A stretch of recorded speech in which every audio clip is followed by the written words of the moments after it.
Eriksholm the stolen dream worth your time? Oh, that's complicated, because in some cases I would say yes, but in other cases I would say no. This is a game that I really wanted to like more than I did. I played through the whole thing, completed it in about 12 hours.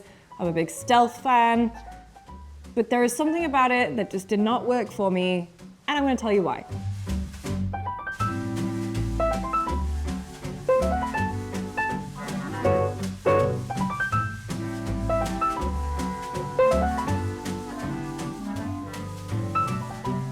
So like I said, I love stealth games. Dishonored 1 and 2 are two of my favorite games of all time. I really enjoy Metal Gear.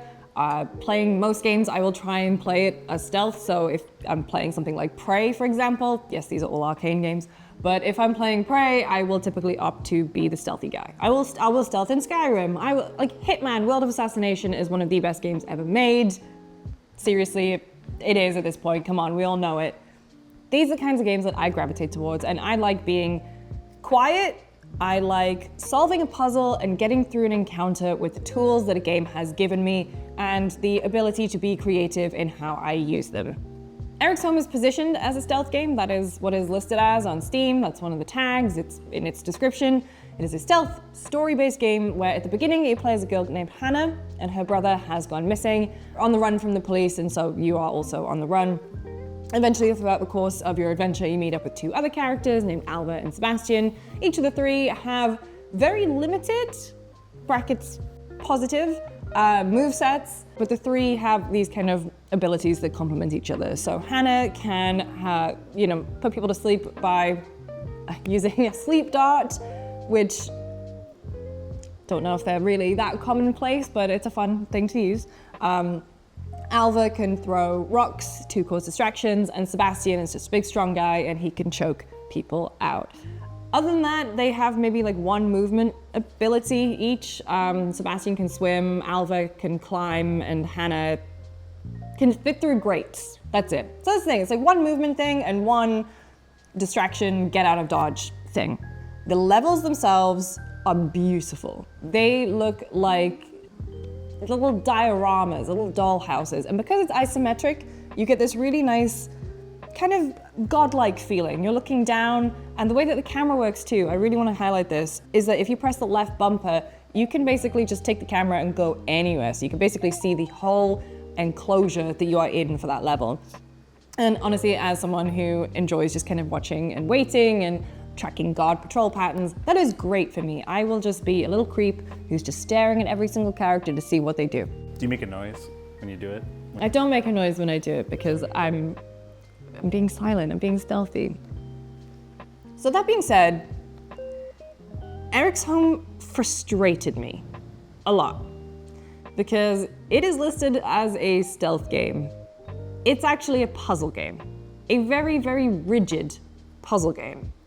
And so the satisfaction that I would typically derive from a game where I am stealthing is lost because I am constantly butting up against what the game wants me to do. It is so prescriptive. It's like, here's an example. Sometimes when you're playing as Alva and you throw a rock, a guard will turn around.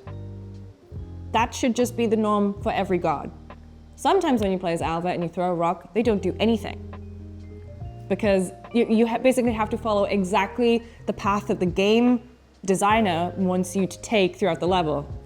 And so some encounters, you think that you can experiment with movement, you can experiment with the abilities to get through, and you cannot because the game doesn't want you to.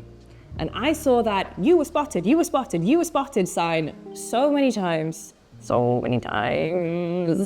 because even when I was doing what I thought the game wanted me to do, some of the things had to be kind of pixel perfect, or like very, very strict in how quickly you had to do something or the order in which you had to do it. And that just led to ultimately frustration, which is a shame because otherwise I think it has a lot going for it. I think, like I said, it is very beautiful. In terms of the story and performances, the performances are excellent. You wouldn't mind coming down the station with us, would you? Why? Just sort a few things out. No, we can sort them out here. I haven't done anything. All right, I'll get my bag. Good. Obviously, being an isometric game and made from a smaller team, you can't go all out with cutscenes, so they use them pretty sparingly, but when they do, they are fantastic. The art direction, the performances, performance capture, also the writing, they do a really good job of not being so exposition heavy. Like that first encounter at the very beginning where your brother's gone missing, it's not just overly laden with this, hey, here's the rundown of everything. It's like you have to glean a lot, and you can also investigate, and there are notes in the environment, posters, and the characters will comment on them, and so it kind of comes to a head in quite a natural, organic way, which I really enjoy. Music, also very good.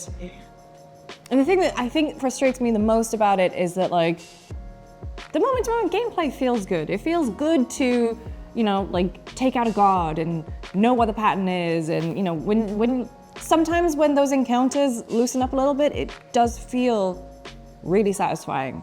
But the rest of the time, it's very, very prescriptive, and that is a real shame. If anything, so I would liken it to Hitman Go rather than Hitman.